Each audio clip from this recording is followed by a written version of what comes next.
तात्या हो तात्या काय सुहास? हे घ्या नारळ धरा वहिनी. अरे मग कशाबद्दल? बोरला पाणी लागलंय आमच्या. आईला म्हणजे आमच्या खाली वावर होतं तुझं, तिथं बोर घेतला का? तुम्हाला सांगतो 100 फुटावरच पाणी लागलंय 3च्या मोटरीचं. आईला चांगलंच पाणी लागलं काय मग? लय पाण्याचा प्रश्न होता, प्यायचं भागत नव्हतं आणि शेतीचं तर भागतच नव्हतं. आता पाण्याचा प्रश्न मिटला आणि शेतीचं पण भागलं. नाही खरंय बरं का तुझं, पाणी नाही तर शेतीला काय मजाच नाही बघ. बरोबर. पण बरे तुझ्या गुरांचं तरी बागन. ते लय महत्वाचं आहे. हा बर चला चांगले. आता नवरा बायको कचून शेती करा बर का. चालते चालते मग याच्या घेऊन जाऊ. आणि नको नको सगळ्याला नारळ वाटतो ना. बर नको वहिनी नंतर येतो ना. चला मला आहे ना गावात पण जायचंय, येतो ना. चला मला आहे ना गावात पण जायचंय, मोटर आणावं लागन, पाईप आणावं लागन. हा आता ते एक याप वाढलं बघ तुझा. बरं जाऊ दे जावा. चला येऊ का? हा हा चालते चालते चल.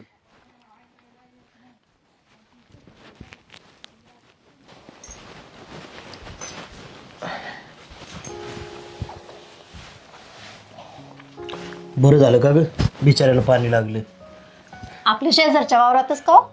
हा अगं आपलं रानात खाली चिटकूनच वावर आहे ना त्याचं, हा ना, तिथंच बोर मारलाय त्यांनी.